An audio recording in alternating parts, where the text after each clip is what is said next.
Hi there, this is Manny with Classic Auto Repair. Today we are looking at a 1957 Ford Thunderbird. New customer, we're going to do a mechanical and safety inspection on the vehicle, kind of point out anything that we have found that may need attention on the vehicle, and also the repair list that was brought with the car. So we're going to kind of go over those things. I'm going to go ahead and start going down my list. And first thing on the list is the generator. Customer stated that there was a noise, especially when the car is first started. This has bearing bushings inside of here, and they are failing, which is causing the noise. Also, this is a passenger generator pulley. The reason we know that is there's a space between the pulley groove and the blades. If you look, I don't know if you can see it in the video, but that belt that goes to the generator is crooked. It's out about a half an inch, and that's going to cause premature wear on the belt and maybe failure as a result of not being straight. Best solution is when you put a new generator on this, at the same time put the new pulley, which will be in the right location, and that should fix the problem there. So just one of the first things on the list is a generator replacement. I recommend the ones that we offer, which will be a 90 amp generator, plenty of power to charge the battery. All right, so next thing, battery cable. It's missing the clamp, and it's routed incorrectly. This is a fire hazard. This is where the hood latches, and this is a positive power cable to the battery. And as you can see how close this is to the latching, when this is down, this is going to be really close to that cable, and it's going to wear with the vibration of driving it. And this is going to wear until the covering is off, and that'll cause a fire and short in the electrical system. This is a primary lead to the positive side of the battery. The way that it was originally is this was clocked up, and then the cable is routed along here, and there's a clamp that is missing right here, and this clamp holds the cable away from this latching mechanism so that it's safe and you don't have any issues there. So one thing I would address. Another thing is the battery itself is loose in the tray, and it does not fit. This isn't the original size battery. It doesn't fit. This is supposed to be a narrow and very long battery. This one is probably just one that was available, but as you can see here, it's just not fitting. Two solutions: replace the battery with the correct one and get the original hold down plate that has J clamps that come up here with some nuts and washers, or keep this battery and put a universal battery strap that would run down, lock in and across, and it would secure this battery as best it can so that it's not moving around, because in a hard braking situation, this battery is going to continue moving forward, which against this cable could cause, again, another fire situation or electrical short. So something that we want to address here. All right. Let's see, steering is loose. Okay, customer stated that the steering feels loose, and we did a test on this, and the steering box, which is right here, has a worm gear that connects here, and then this is your tension nut. We checked everything here. It is tight. There is no play in the steering box, and the tie rod ends are tight as well. As a matter of fact, when you move the steering wheel just slightly,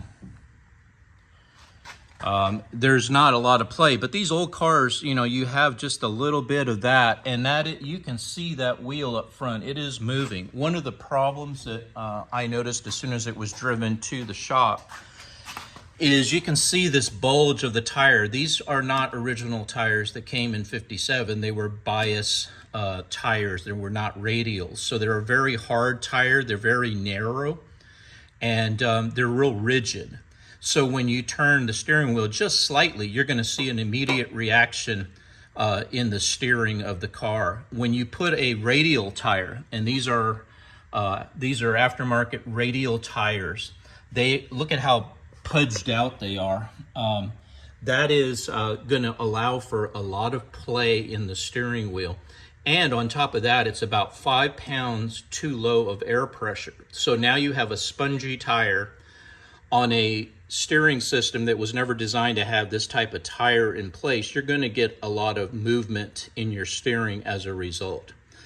We obviously prefer a radial tire over a bias. The bias is not a good road tire. It absorbs a lot of the problems with the suspension, with the steering, and also road conditions. A radial tire is the way to go, but you do give up the response of the steering when you go with this type of tire. Speaking of tires, the inside tread of the tire is way beyond safe. This is the driver's side. The passenger side is severe, and I wouldn't even drive this vehicle. I'll have a limited road test, but I'm not confident in the tire because the bands are already showing on the inside tread. This tire for sure needs to be replaced immediately, and the other one is enough to where you'd want to get both front tires replaced. Now that condition is caused by the tires or the wheels kicked out on the bottom, which means it's riding primarily on the inside edge of the tire. That's why it's worn, and because of that, it's causing premature wear. I see that the upper control arm bushings have been replaced, but there's a problem here. Either the alignment is off, and that's what these shims do. These shims will move that wheel in or out, and if the ball joints are too worn, it can't compensate for that angle. So my recommendation here is to take it in and get an alignment to see if you can get that tire and wheel to set correctly straight up and down so that the tread is evenly contacting the pavement, and that'll reduce the wear so you're not replacing the tires prematurely. Okay, so that was the tires. Let's see, steering. Okay, tachometer. There was a fault in the tachometer. We did the diagnostics, which was the tachometer is driven by a cable, a steel cable, and this is the cable end right here. When I took the cable out of the distributor housing, this is what drives the gauge inside of the dash. And what it's missing, the steel drive cable that goes on the end of this. And the cable inside of here is worn and dried out and has failed as well. So my recommendation is to replace this whole cable with a new one. Has a steel cable inside, lubricated with new grease. The problem on these old cars is that the grease gets hard, and as a result, everything binds up and breaks. And so we put a new gear, a new cable, new housing. We route it through the firewall. This is also missing the firewall grommet, which goes here.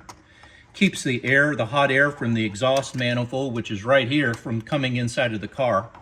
It's also missing the speedometer grommet, which goes here. So you have a lot of wide open holes that are just letting exhaust fumes, heat into the cockpit, and this would help with that. Also, the other grommet that is missing is on the driver's side, and this is another fire hazard. This has, someone has made a little piece of plastic to go in here, but it's supposed to have a rubber grommet with a retaining clamp. And let me show you what that looks like on a 58 Thunderbird. This is a 58 that we are restoring the engine compartment.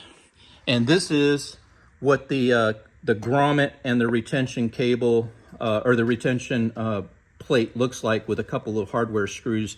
And this one goes down in here, kind of does the same thing. So this is the part that you're missing. These are the grommets that go into the firewall to plug those big holes that we were talking about.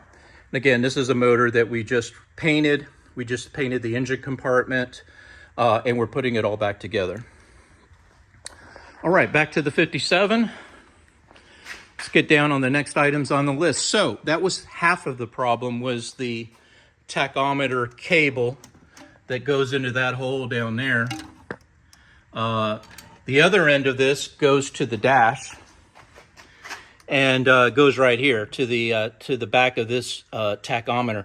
I did a test on this and it is completely frozen up, which is part of the problem with the system. So even if I put a new cable and housing on there and a gear, it will probably break because this isn't moving smoothly. So the solution is to pull the tachometer out of the dash, take it apart, and service the bushings. We clean and we lubricate the shaft bushings, and that'll allow for the movement. We paint the needle, clean the lenses, and we put it all back together and put it back into the car, and that'll fix the tachometer on this. All right, so that's that item on the list. Next item, right next to the tack, is the clock.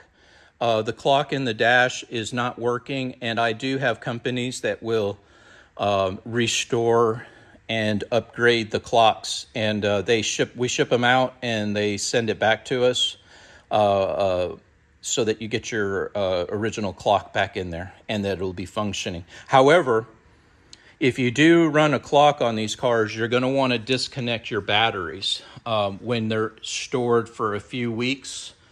If you don't disconnect it, the clock will run the battery down. There is enough of a drain on it. So one of the recommendations is something like I have on this 57 truck here, Chevy truck.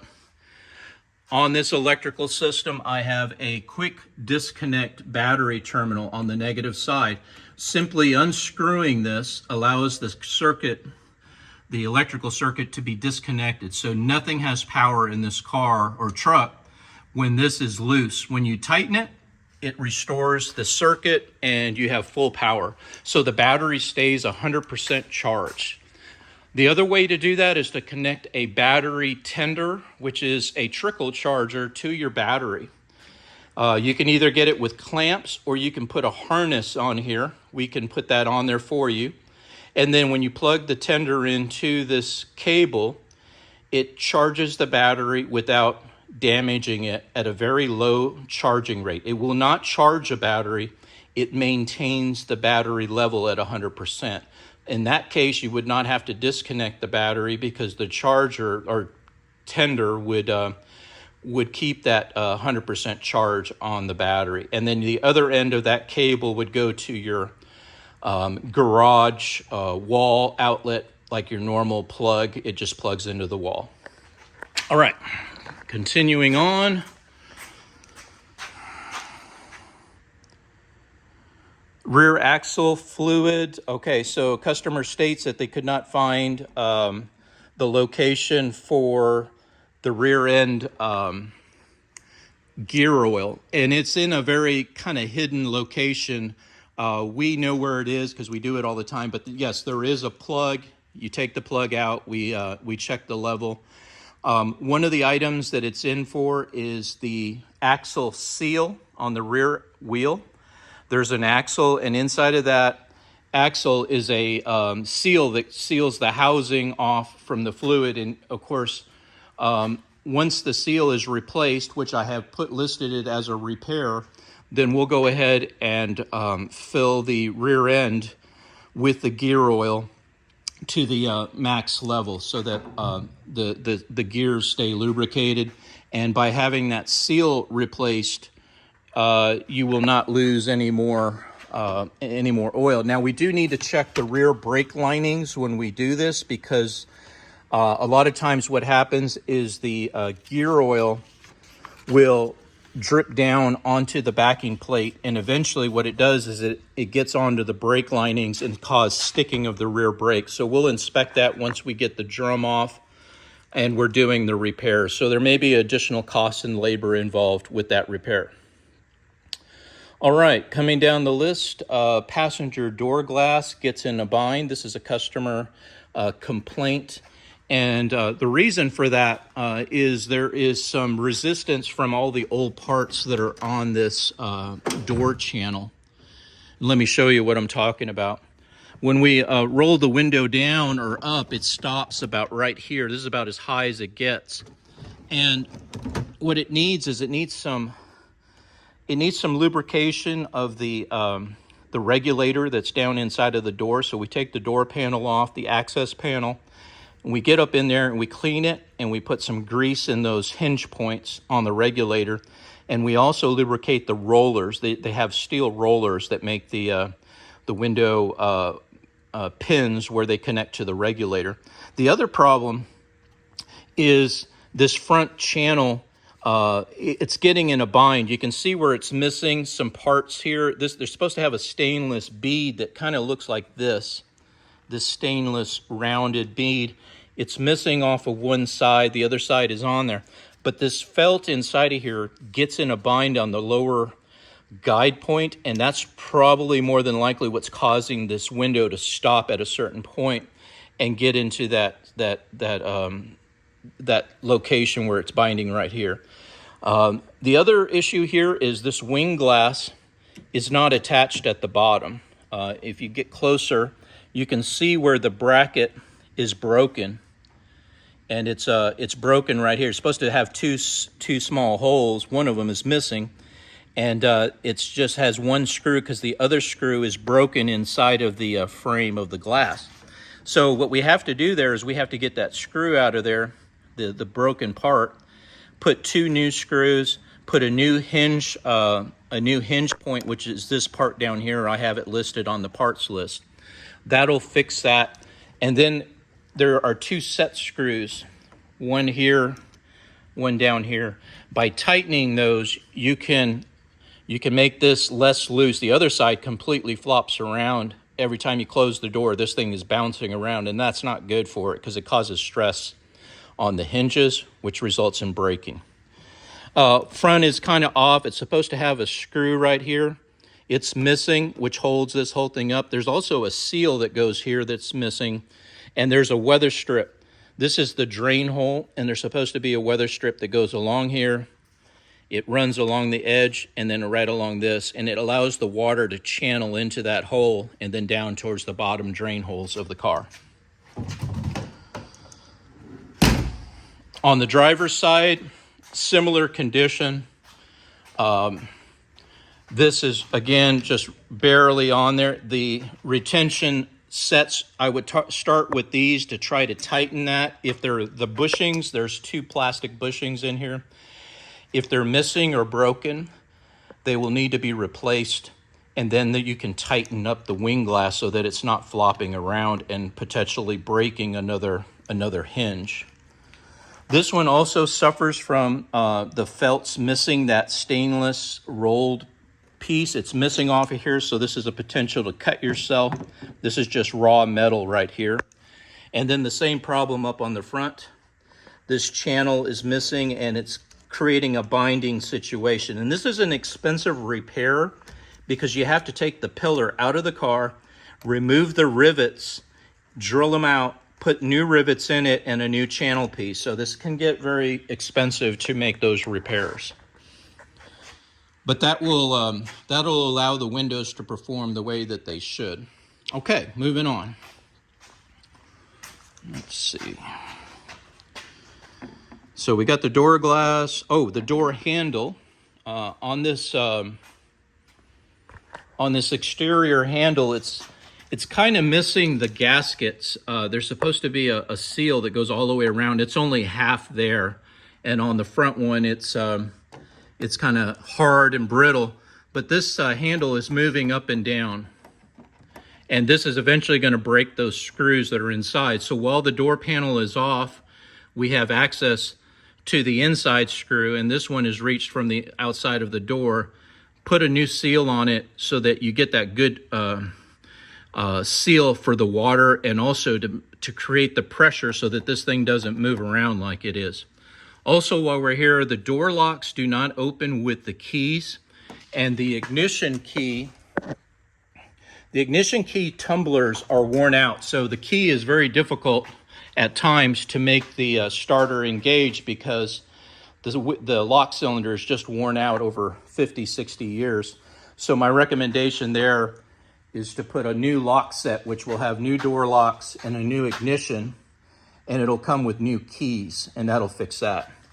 While we're looking here, the headlight switch is not working. It doesn't illuminate the dash, and it's missing part of the knob. It's supposed to have a knob like this with the black around it. This one is missing that, so I have priced out a switch and a knob to make the repairs so that the inside dash illuminates at nighttime.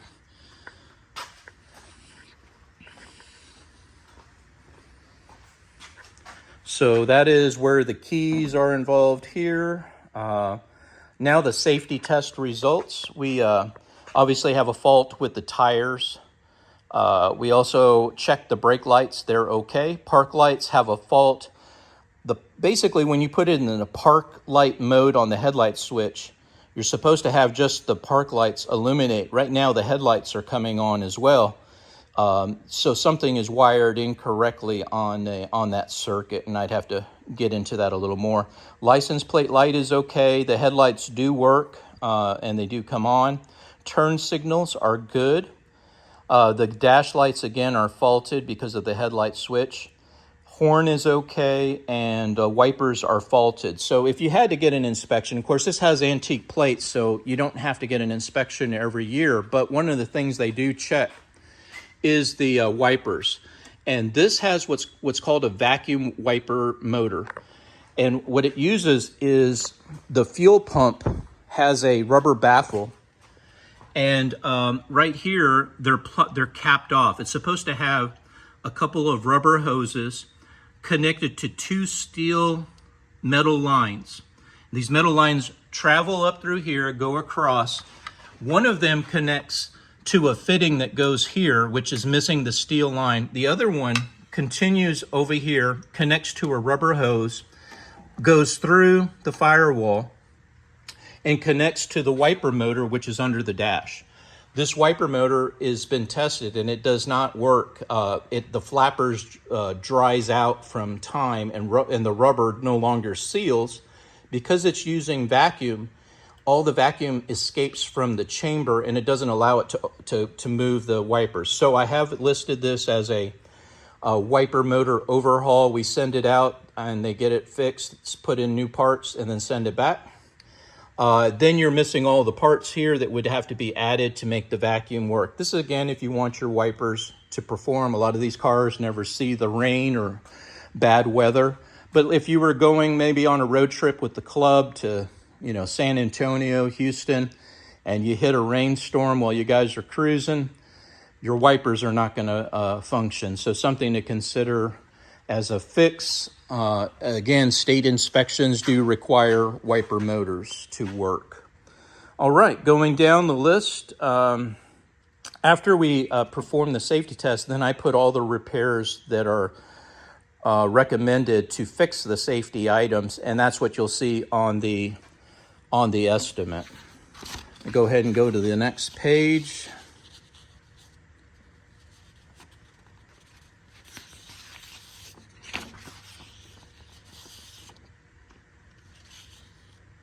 Okay. So we talked about the windshield wiper, driver vent wing. That was the glass I talked about on the doors, door glass channels, hood bumpers. Now, part of the reason you want hood bumpers is because of this right here.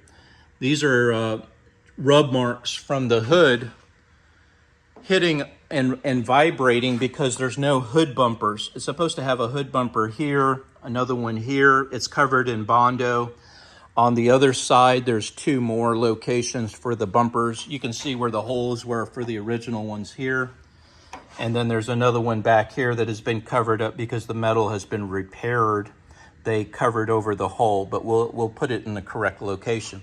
You're also missing the rear cowl seal, which runs across the entire length of the cowl. And this uses nails, so we have to remove these nails carefully. And then the new seal is installed with new hardware. And that what that does is when you wash the car, you're not getting water running down into the electrical down here, causing a fault in starting. The ignition system does not need to get water on it. If you can prevent it, it's always a good idea. So that cowl seal is kind of, it has two functions. It helps with the vibration and keeping the hood steady, and it also restricts water from coming into the engine compartment. Okay, we talked about the firewall harness grommets that are missing. The heater blower motor does work. However, the knob is loose. It may be stripped, but when I remove the knob and use my tools, I'm able to activate the heater blower so that the motor does activate and turn on. However, this is just spinning here, and it needs to be repaired.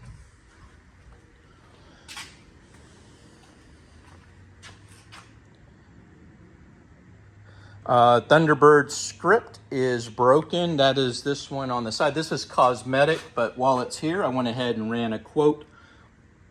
This is missing. Part of it is broken off, and we removed that carefully and install new barrel nuts and hardware, because it's supposed to have a big piece like this that comes out towards the front of the T, and that's broken off on the other side. More of a cosmetic thing than anything. The other item is also a cosmetic item, and that is the taillight lens trim ring. So that is something that is more of a cosmetic situation, not really a safety issue. But this is the way the trim ring is supposed to look. It goes all the way around. On this passenger side, you can see where it's broken. The piece is broken off right here. So you're missing one of the little tabs that goes in here. Again, a cosmetic, doesn't affect performance, but it is missing. This side is missing one of the screws, which goes right there, is missing out of it. These are very special screws. If you use the right ones, it won't break this plastic. They have a shoulder on them, and people put the wrong ones in, and it usually results in breaking of the tabs.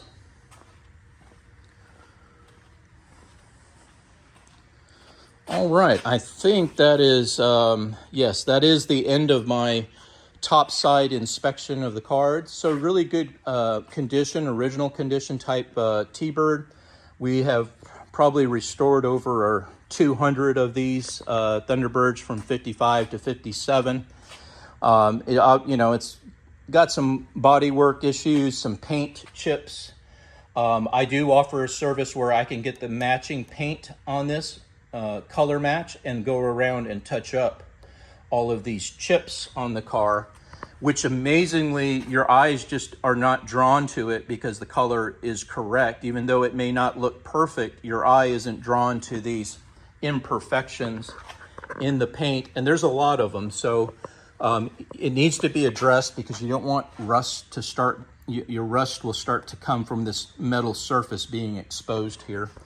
And just kind of going around the whole car and doing the touch-ups, headlight doors, the hood, just kind of anywhere where we see chips, we'll come in with a very fine paintbrush and do touch-ups and fix a lot of this damage that is all around the vehicle. And again, when you see it, it'll look just perfectly red. Your eyes are not going to be drawn to these white chips in the paint that are pretty much all over the car. It's a very inexpensive fix, and my color matches won't look like this, where it's obviously not the right color. That is way too dark of a red right there. And just make it look pretty, because it's pretty, it's a very nice car, just needs a little attention. Steering wheel the same way. This is a different color red, but again, you can see all the chips. Something that we can take this steering wheel off and repaint the whole steering wheel. We can add a leather wrap, a red leather wrap to it, stitch it. We can just touch it up with some paint, touch up the dash, things like that. So something to consider in our services. We do offer that. Interior is pretty nice. The carpet is a little sun faded, so a fresh new carpet would be something to consider as a cosmetic upgrade. Other than that, it's in pretty good shape. The dash pad is not original, but someone has done a pretty good job of recovering it. Door panels look pretty good. Seats in pretty good condition. They do sell a white wall cleaner bleach that will clean the threads and the vinyl and bring out a lot of the white as best as it can on this on these inserts. And this isn't an original seat. It's been the seat frame is original, but the covering is not. It's got good seat belts in it. Don't see any situations there. Hardtop is in good condition. And the trunk has been restored inside with new carpeting. Customer stated that it was pretty noisy. We can also put sound deadening and heat block for the underneath the carpeting when that is done. And behind the seat, we have a thing called kill mat, and it goes under it, and it really helps with the sound and the heat that is created. These T-Birds have the exhaust mufflers right up against these floor pans right under the seat here, and that creates a lot of heat. Floor mats don't look great. They're pretty worn, as you can see here. So one of the, you can get a new set of red floor mats from us. Floor mats just came in on this 58, and they're beautiful. You can see here what a brand new rubber floor mat looks like. So yeah, definitely something that is available and can really dress up the car and make it look as good as possible. It does not have the original carburetor on it. This is an aftermarket carburetor, so the air cleaner is not original as well.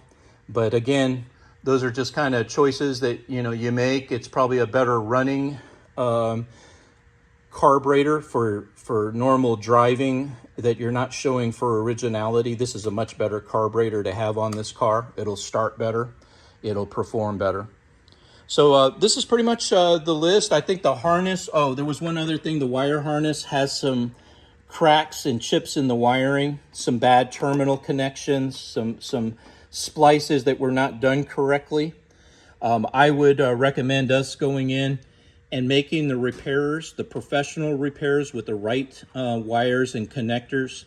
Clean up everything here and make sure everything's in good shape on this wiring. Any exposed wiring needs to be retaped and covered. Make sure that there's no wires being exposed, because like you say, there's some cracks here and there that are need to be fixed. So I have included that also on the list of suggested repairs. But other than that, I think we're in pretty good shape on this car. I'm going to do a separate video on the bottom side, the undercarriage, see if we see anything that needs to be brought to your attention. Hope that you enjoyed watching this. And again, this is Manny with Classic Auto Repair. Thanks for watching.